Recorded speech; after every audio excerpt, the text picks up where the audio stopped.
اللہ کے نبی نے فرمایا کہ اللہ فرماتا ہے العز ازاری، عزت میری لنگی ہے، والکبریاء ردائی، تکبر جتانا اور کبریائی یہ میری چادر ہے۔ تم دو کپڑے پہنتے ہو نا، ایک اوپر کا حصہ ڈھانکنے کے لیے، ایک نیچے شرمگاہ کا حصہ، ایک کرتا ایک پیجامہ، ایک قمیض اور ایک لنگی، دو کپڑے آپ پہنتے ہو۔ اللہ کہتا ہے کہ میں بھی دو کپڑے پہنتا ہوں، اور دو کپڑے کیا ہیں؟ العز ازاری، عزت یہ میری لنگی ہے، والکبریاء ردائی، تکبر کبریائی غرور و گھمنڈ یہ میری چادر ہے۔ لنگی اور چادر یعنی عزت و تکبر، یہ دو کپڑے میرے بھی ہیں۔ اگر کسی اور نے اپنے آپ کو عزیز بننے کی کوشش کی اور متکبر بننے کی کوشش کی، گھمنڈ و غرور جتانے کی کوشش کی، اپنے آپ کو بڑا بننے کی کوشش کی، فمن نازانی فی کل واحد منہما، ان دونوں میرے کپڑوں میں سے کوئی ایک کپڑا مجھ سے چھیننے کی کوشش کی، فقد عذبتہ عذابا شدیدا، ہم اس کو ایسا عذاب دیں گے جو اس کے دماغ نے سوچا نہیں ہوگا، اس کے ذہن نے، اس کے دماغ نے سوچا بھی نہیں ہوگا، اس کی آنکھوں نے دیکھا بھی نہیں ہوگا۔ شدید عذاب۔ اللہ سے ڈرو۔ ڈرنے کی بھی الگ الگ کیفیتیں ہوتی ہیں۔ اللہ سے ڈرنے کا کیا مطلب؟ ایسے کرو اللہ کو کانپتے رہو؟ نہیں، اللہ کو دیکھا تو جا نہیں سکتا، اور جب دیکھا نہیں جا سکتا تو ڈرو گے کیسے؟ آپ اپنی زندگی پر نظر ڈالیے۔ ایک نوجوان لڑکا دھڑلے سے سگریٹ پیتا ہوا جا رہا ہے، سامنے سے اس کا باپ آ رہا ہے، ایک دم ڈر گیا، پھینک دی سگریٹ، باپ کی نظر نہ پڑ جائے۔ باپ سے آپ ڈر رہے ہیں، اور ڈرنے کا مطلب یہی کہ باپ کا ادب ہے یہ کہ کم سے کم میرے باپ کم سے کم ہمیں سگریٹ پیتا ہوا نہ دیکھیں، یہ احترام کر رہے ہیں آپ۔ ڈرنے کا مطلب یہ تھوڑی کہ باپ اٹھا کے پٹک دیں گے، یار اب تو تم اس سے زیادہ مضبوط ہو چکے ہو، اگر دونوں میں لڑائی ہو جائے تو تم ہی اپنے باپ کو اٹھا کے پٹک دو گے۔ تو یہ باپ کا ڈر ہے نہیں، باپ کا ادب و احترام ہے۔ اور آپ تو جلدی سے سگریٹ پھینک دی، لیکن کہا یہی جائے گا کہ آپ اپنے باپ سے ڈر رہے ہیں، ڈرنے کا حق ادا کر رہے ہیں۔ بڑے بھائی کا ادب، اس کے سامنے سگریٹ نہیں پی رہے ہیں۔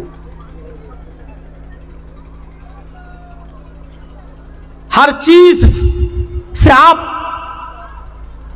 ڈرتے ہیں۔ بہت سے لوگ آپ کو ایسے ملیں گے جو اس ممبر پہ آئیں گے، کرسی پہ آئیں گے، کھڑے ہوں گے، تقریر کریں گے جلسوں میں کہ اللہ سے ڈرو، اور کیا وہ خود کہتے ہیں میں اللہ سے ڈرتا ہوں، اللہ کے علاوہ کسی سے نہیں ڈرتا۔ یہ غلط بات ہے۔ آپ کو یہ کہا ہی نہیں گیا کہ آپ اللہ کے علاوہ کسی سے نہ ڈریں، اور جو یہ کہتا ہے میں اللہ کے علاوہ کسی سے نہیں ڈرتا وہ خود ہی جھوٹ بولتا ہے۔ ڈرنے کا مطلب یہ ہے کہ آپ ادب و احترام کو ملحوظ رکھیں۔ اچھا، اللہ کے علاوہ آپ کسی سے نہیں ڈرتے، اگر آپ کے سامنے شیر آ جائے تو آپ کیا کریں گے؟ خون خوار شیر آ جائے اچانک آپ کے سامنے، آپ کیا کریں گے؟ آپ بھاگیں گے۔ ارے جتنا ممکن ہو سکے آپ اپنے آپ کو بچائیں گے، بھاگیں گے۔ تو آپ نہیں ڈر رہے ہیں کیا؟ پھر آپ یہ کیوں کہتے ہیں کہ میں اللہ کے علاوہ کسی سے نہیں ڈرتا؟ اور یہاں اگر آپ سینہ تان کے کھڑے ہو جائیں، شیر مار پنجہ میں اللہ کے علاوہ کسی سے نہیں ڈرتا، تو آپ سے بڑا کوئی بے وقوف ہوگا؟ یہاں آپ کو نہیں کہا جا رہا کہ مت ڈرو، ڈرنا پڑے گا شیر سے، اور ڈرنے کا مطلب یہ ہے کہ جتنا ممکن ہو سکے آپ اس سے دور ہو جائیں، ورنہ رام رام ستیہ ہو جائے گی۔ سانپ کو دیکھتے ہیں تو سانپ سے ڈرنے کا مطلب کیا ہے؟ زہریلا سانپ ہے، آپ اس کے منہ میں جان بوجھ کر انگلی مت دیجئے، ورنہ مارے گا ایک ڈنک اور ڈس لے گا، مر جاؤ گے۔ تو آپ سانپ سے بھی ڈرتے ہیں، اور اس سے ڈرنے کا حق یہ ہے کہ آپ اس کے منہ میں انگلی نہیں دیتے ہیں۔ گھر میں آگ لگ گئی، آپ آگ سے بھی ڈرتے ہیں، اور آگ سے ڈرنے کا مطلب یہ ہے کہ آگ میں جان بوجھ کر آپ جمپ نہیں لگاتے، کودتے نہیں ہیں، چھلانگ نہیں لگاتے، یہی اس سے ڈرنے کا حق ہے، یہی اس سے ڈرنے کا مطلب ہے۔ آپ زہر سے بھی ڈرتے ہیں، زہر کو دیکھ کر کوئی بھاگتا ہے نہیں، لیکن زہر سے ڈرنے کا مطلب کیا ہے کہ زہر کو آپ استعمال مت کیجئے۔ کیونکہ آپ جانتے ہیں زہر کو آپ استعمال کریں گے تو کیا ہوگا؟ ختم. تو زہر سے ڈرتے ہیں. ڈرنے کا مطلب زہر کو آپ استعمال مت کیجئے، کھائیے مت، پیجئے مت. ان تمام چیزوں سے آپ ڈرتے ہیں، اس کے حق کے ساتھ. زہر سے ڈرتے ہیں، اس کو استعمال نہیں کرتے. آگ سے ڈرتے ہیں، اس کے اندر جمپ نہیں لگاتے. شیر سے ڈرتے ہیں، اس کے سامنے آپ چھلانگ نہیں لگاتے. سانپ اور بچھو سے بھی آپ ڈرتے ہیں، ان کے ڈسنے سے آپ دور رہتے ہیں، اس کے قریب نہیں جاتے. جس طریقے سے ان چیزوں سے آپ ڈرتے ہیں، اس کے حق کے ساتھ اللہ تعالیٰ نے فرمایا یا ایھا الذین آمنوا اتقوا اللہ حق تقاتہ، ایمانوں والو تم اللہ سے بھی ڈرو جیسا اس سے ڈرنے کا حق ہے. اب اللہ سے ڈرنے کا حق کیا؟ اللہ کو دیکھ کر بھاگو؟ نہیں، اللہ سے ڈرنے کا حق یہ ہے، اس کا مطلب یہ ہے کہ اللہ نے جنت اور جہنم دونوں بنائی ہے، اس سے ڈرنے کا حق. اس کا مطلب یہ ہے کہ وہ کام کیجئے جو آپ کو جنت میں لے جائیں، اور ان کاموں سے بچیے جو کام کرنے پر آپ جہنم میں جا رہے ہیں. ایسے کاموں سے بچیے جو کام کرنے پر آپ عذاب قبر کے مستحق ہو رہے ہیں، عذاب جہنم کے مستحق ہو رہے ہیں. اللہ رب العالمین نے جو احکام نافذ کیے ہیں ان کو بجا لائیے، اور جو نواہی جو منہیات سے آپ کو روکا اس سے باز آ جائیے. یہ اللہ سے ڈرنے کا حق ہے، یہ اللہ سے ڈرنے کا مطلب ہے. ٹرین چل رہی ہو، آپ ٹرین میں سفر کر رہے ہوں، ٹرین میں آپ نے سفر کیا ہوگا، دیکھتے ہوں گے 3 سیٹیں ہوتی ہیں، ایک لوور، ایک مڈل، ایک اپر. آپ سفر کر رہے ہیں، آپ کی سیٹ لوور ہے، نیچے والی. بیچ میں ایک اور آدمی ہے جو لیٹا ہوا ہے، اور اپر برتھ پر ایک اور آدمی. رات میں گاڑی چل رہی ہے، رات میں آپ پیشاب کرنے کے لیے اٹھتے ہیں، ٹوائلٹ جاتے ہیں، باتھ روم جاتے ہیں، پیشاب کر کے آتے ہیں، تو کیا دیکھتے ہیں کہ میری سیٹ تو نیچے ہے، لیکن مڈل برتھ پر بیچ والی سیٹ پر ایک آدمی لیٹا ہوا ہے، بے ہوش ہے، اور اس کی جیب میں 2000 روپے کے نوٹ کی ایک گڈی ہے، یا 500 کے نوٹ کی 500 کے نوٹ کی ایک گڈی ہے جو اس کی جیب سے باہر آ رہی ہے. آپ نے دیکھا ہے ماشاءاللہ سب سو رہے ہیں، موقع اچھا ہے، پورا کوچ سو رہا ہے، اور بیچ والی برتھ پر لیٹے ہوئے آدمی سے 2000 کے نوٹ کی گڈی باہر آ رہی ہے. آپ نے پھر ایک بار دیکھا، چور بھی چوری کرنے سے پہلے ڈرتا ہے، دیکھ لیتا ہے، اور جو بندوق رکھ کے پسٹل رکھ کے کہتے ہیں نکال جتنا، کتنا تیرے پاس، یہ چور نہیں ہے، یہ ڈکیت ہیں، یہ ڈاکو ہیں. تو اب جیب سے نوٹ کی گڈی نکالنے سے پہلے بھی آدمی ڈر رہا، دیکھ رہا ہے، دیکھیں کوئی دیکھ تو نہیں رہا ہے، دیکھ لے تو فائدہ کیا ہے. آپ نے دیکھا کہ سب سو رہے ہیں، پورا کوچ سو رہا ہے، آپ نے ہاتھ بڑھا دیا، 2000 کے نوٹ کی گڈی نکالنا چاہ رہے ہیں، بڑھا دیا، لیکن نوٹ پر آپ کا کی پوری دسترس ہو گئی، پوری قدرت جیسی پکڑی نوٹ کی گڈی، اب بس کھینچنے والے ہیں. آپ نے سوچا ایک بار اور دیکھ لوں، کوئی دیکھ تو نہیں رہا ہے. اچانک آپ کی نظر مڈل برتھ کی اوپر جو اپر برتھ ہے اس پر پڑتی ہے. کیا دیکھتے ہیں کہ اوپر جو آدمی لیٹا ہوا ہے وہ آپ کی حرکت کو دیکھ رہا ہے. بتائیے اس وقت کیا کنڈیشن ہوگی ہماری اور آپ کی، یا جو بھی پیسے نکال رہا ہو اس کی کیا کنڈیشن ہوگی. آپ اب نکالیں گے نہیں، جیب میں گھسڑنے لگیں گے پیسے، اور اوپر والے آدمی سے کہیں گے بھائی صاحب دیکھو اس کا پیسہ نکل رہا تھا، میں اندر کر رہا ہوں، میں نکال نہیں رہا ہوں، میں چوری نہیں کر رہا ہوں، میں اندر کر رہا ہوں. یا دوسرا راستہ یہ ہوگا، چپ رہو، کسی سے کہنا نہیں، نصف لی و نصف لکم، آدھا میرا آدھا تیرا، اور کوئی ضروری نہیں وہ ایماندار ہوا نہیں مانا تو. تیسرا راستہ ایک اور ہے، وہ یہ ہے کہ آپ اس کو آدھا پیسہ نہ دیں اور نوٹ کی گڈی بھی رکھنا گوارا نہ کریں، آپ نکال لیں، لیکن ڈر ہے کہ اوپر والا آدمی شور نہ کر دے، اور شور کر دے گا تو پورے کوچ جو ہمارا سواگت کرے گی جو جوتے چپلوں سے. تو ایک راستہ اور ہے کہ نوٹوں کی گڈی لے کر چلتی ہوئی ٹرین سے ہم کود جائیں اور نیچے چھلانگ لگا جائیں، اور یہ رسک آپ لیں گے نہیں کیونکہ اس میں آپ کی جان جانے کا خطرہ ہے. بس 2 ہی راستے ہیں، یا تو نوٹ کی گڈی اندر کر دیں یا پھر اوپر والے کو لالچ دے دیں. جب ایک معمولی سا چھوٹا سا کام، چھوٹا سا گناہ آپ کرنے جا رہے ہیں، لیکن اوپر والے آدمی نے اس گناہ کے کرتے ہوئے آپ کو دیکھ لیا ہے، تو چوری کرنے کی ہمت نہیں ہوگی. یہی اللہ سے ڈرنے کا حق یہی ہے کہ ایک مسلمان جب کوئی گناہ کے قریب جائے، شراب کی بوتل اس کے ہاتھ میں ہو، تو اس کے دل میں دماغ میں تصور آ جائے کہ ساری کائنات ہمیں دیکھ رہی ہو یا نہ دیکھ رہی ہو، لیکن اللہ رب العالمین کی ذات مجھے ضرور دیکھ رہی ہے. میرے ماں باپ مجھے دیکھ رہے ہوں یا نہ دیکھ رہے ہوں، لیکن اللہ رب العالمین کی ذات مجھے ضرور دیکھ رہی ہے. یہ تصور اگر ہمارے دل و دماغ میں آ جاتا ہے میرے بھائی، اور شراب کی بوتل ہم چھوڑ دیتے ہیں، جوا کھیلنا ہم چھوڑ دیتے ہیں، بیڑی سگریٹ پینا ہم چھوڑ دیتے ہیں، ہر غلط کام کرتے وقت یہ تصور آ جائے کہ دنیا کی کوئی نگاہ ہم کو دیکھ رہی ہو یا نہ دیکھ رہی ہو، لیکن اللہ رب العالمین کی ذات تو مجھے دیکھ رہی ہے، یہ تصور اگر ہمارے دل و دماغ میں آ جائے تو ہم گناہ چھوڑ دیں. لیکن یہ تصور آنا چاہیے کہ اللہ کی ذات ہمیں دیکھ رہی ہے. یہ ہے اللہ سے ڈرنے کا مطلب.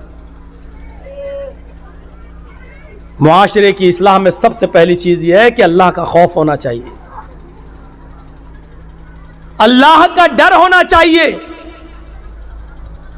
اور آپ دیکھ لیجئے جب بھی نکاح ہوتا ہے کسی آدمی کا تو اس میں یہی آیتیں پڑھی جاتی ہیں، 3 آیتیں، اور تینوں جگہ آمنوا اتقوا اللہ، آمنوا اتقوا اللہ. کیوں؟ کیونکہ انسان کی پوری زندگی اللہ سے. تم شادی تو کر لیے، ایک پرائی لڑکی اللہ کے کلمے کے ذریعے اب تمہارے اوپر حلال ہو چکی ہے،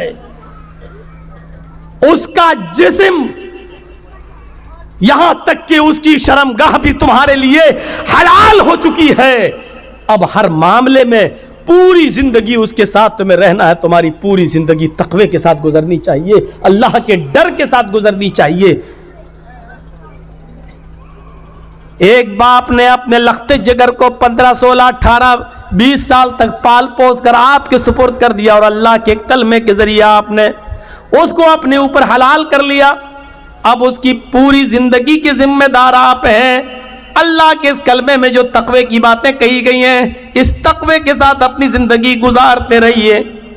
آپ کو پتا چلے گا امام کائنات جناب محمد رسول اللہ صلی اللہ علیہ وسلم کی اس زندگی پر جو امام بخاری رحمت اللہ علیہ نے نقل کیا صحیح بخاری کے اندر. میرے بھائیو، اللہ کے رسول اپنی بیوی اما عائشہ، اپنی بیوی عائشہ صدیقہ کی گود میں سر رکھ کر لیٹے ہوئے ہیں. اچانک ایک کام یاد آ جاتا ہے. آپ اپنی خادمہ، کام کرنے والی نوکرانی خادمہ کو آواز دیتے ہیں، لیکن وہ آواز سننے کے باوجود نہیں آتی ہے. آپ نے 3 بار آواز دی لیکن وہ نہیں آتی ہے. اللہ کے نبی کہتے ہیں عائشہ دیکھو وہ کہاں چلی گئی. حضرت عائشہ نے حجرے کا دروازہ کھولا تو کیا دیکھتی ہیں؟ وہ تو باہر ہی بیٹھی ہوئی ہے خادمہ، اور چھوٹے سے بکری کے بچے کے ساتھ کھیل رہی ہے. یہ واقعہ سنا رہا ہوں آپ کو.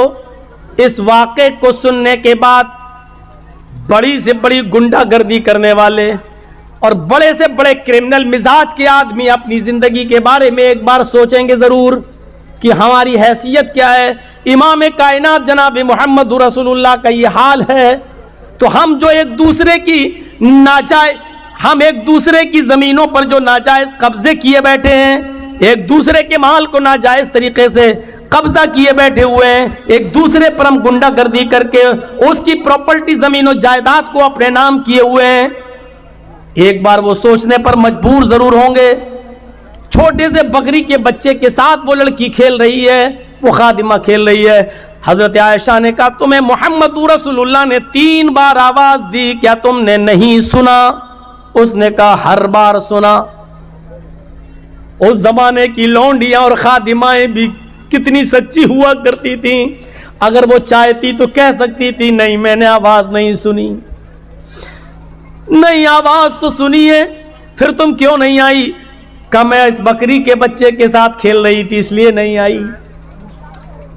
حضرت عائشہ نے اللہ کے نبی کو بتا دیا کہ اس نے آپ کی 3 بار آواز سن لی لیکن نہیں آئی.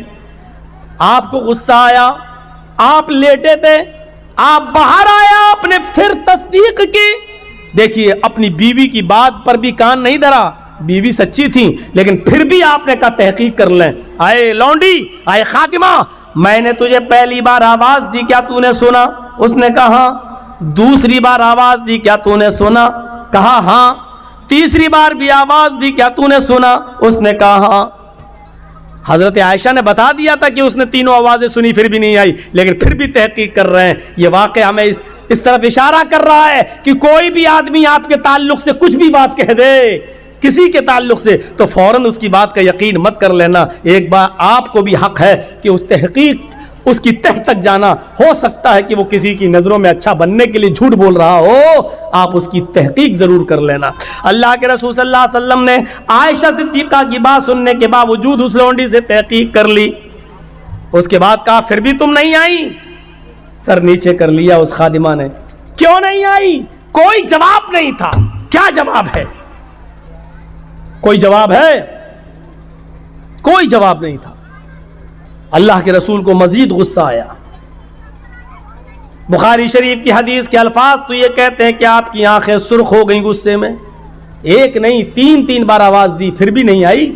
تو آپ کے کان میں جو مسواک لگی ہوئی تھی، مسواک رکھتے تھے، اذان کا ٹائم ہوا، جلدی سے مسواک کی اور فوراً مسجد کے اندر داخل ہو گئے۔ تو وہ مسواک جو کان میں لگی ہوئی تھی، آپ نے اس مسواک کو نکالا اور سنو لال بتھانی کے جوانوں، سنو صاحب گنج اس علاقے میں رہنے والوں، سنو برسوں سے گنڈا گردی کرتے ہوئے چلے آ رہے ہو، سنو برسوں سے اپنے من موافق زندگی گزار رہے ہو، سنو۔ اللہ کے نبی صلی اللہ علیہ وسلم نے وہ مسواک ہاتھ میں لی اور اس لونڈی کی طرف تان لی، ایسے کر کے اس کی پیٹھ کی طرف لے گئے اور مارنا چاہا۔ ہاتھ اٹھایا، مسواک چھوٹی سی، کتنی لگتی اس سے، کتنی زور سے چوٹ لگ سکتی تھی؟ کچھ نہیں۔ مسواک اٹھا، ایسے کیا، مارنا چاہا، ایسے کیا اور اس کی پیٹھ تک لے گئے، لیکن مارا نہیں۔ وہی روک دیا، ایسے کیا بس، لیکن مارا نہیں۔ آنکھوں میں آنسو آ گئے اور یہیں سے واپس چلے اور اپنے حجرے میں آ گئے۔ کچھ نہیں کہا اس لونڈی سے۔ حضرت عائشہ صدیقہ کہتی ہیں اللہ کے رسول، آئے میرے شوہر، آئے میرے سرتاج، آپ نے تو مسواک نکال لی تھی، آپ اس کو سزا دینا چاہتے تھے، آپ اس کو مارنا چاہتے تھے، ایک مسواک ہی آپ مار رہے تھے، پھر کیا ہوا؟ اگر آپ اس کو ایسے ہی چھوڑیں گے تو سر پہ چڑھ جائے گی، پھر کیا بات؟ آپ اس کے مالک ہیں، وہ آپ کی خادمہ ہیں، کیا بات؟ آپ نے مسواک اس کی طرف تانی، پیٹھ تک لے گئے لیکن مارا نہیں، بلکہ الٹا آپ ہی رونے لگے اور واپس چلے آئے۔ فرمایا عائشہ چھوڑ دیجئے یہ دو ویدوں کے منتر اور رامائن اور گیتا کی، قرآن و حدیث سنیے اور اپنی زندگی میں انقلاب پیدا کریے۔ کوئی ضروری نہیں ہے ویدوں کے منتر پڑھنے سے، شوق تو اچھا تو لگ سکتا ہے، لیکن معاف کیجئے گا فائدہ کچھ نہیں ہوگا آپ کی زندگی میں، جو قرآن و حدیث سننے سے فائدہ ہوگا۔ اب بات ایسی چل رہی ہو اور وہاں لا کر ویدوں کے منتر گھسیڑ کر اپنی تقریر کو خراب نہیں کرنا چاہتے ہیں۔ سنیے عائشہ، مجھے غصہ آیا، میں نے مسواک لی اور میں نے مارنا چاہا، جیسی میں نے مسواک تان کر اس کی طرف اٹھائی اور مارنے کے لیے اس کی طرف بڑھایا، فوراً اللہ کے سامنے جواب دینے کا تصور میرے دماغ میں آ گیا۔ آئے محمد صلی اللہ علیہ وسلم، جتنی طاقت آپ کو اس لڑکی کی اوپر ہے، جتنی قدرت آپ اس لڑکی کی اوپر رکھتے ہیں، اس سے زیادہ قدرت اللہ رب العالمین آپ کی اوپر رکھتا ہے۔ میں نے سوچا کہ اس کو ایک لکڑی مار دوں، ایک مسواک کی ہلکی سی چوٹ اس کو مار دوں، لیکن میرے دل میں یہ تصور آیا، آئے محمد تم اس کو جو مار رہے ہو ایک ہی مسواک سے ہی، لیکن کہیں ایک مسواک کا مارنا کہیں اس کی غلطی سے زیادہ نہ ہو جائے، اس نے اگر اتنی بڑی غلطی نہ کی ہو اور آپ نے اس کو ایک مسواک مار دی، اس کی غلطی سے زیادہ اگر یہ سزا ہو گئی تو کل قیامت کے دن آپ اپنے رب کو کیا جواب دیں گے؟ یہ وہ ہستی اللہ کے سامنے جواب دینے سے ڈر رہی ہے جس کے بارے میں کچھ کہا ہی نہیں جا سکتا۔ جنت میں ایک مقام ہے، مقام محمود، اور اللہ کے نبی فرماتے ہیں فرض جب بھی اذان ہو تو میرے لیے دعا مانگا کرو اور مقام محمود کا سوال کیا کرو، مجھے امید ہے کہ اللہ رب العالمین وہ کسی ایک بندے کو دے گا اور مجھے امید ہے کہ وہ مجھے دے گا۔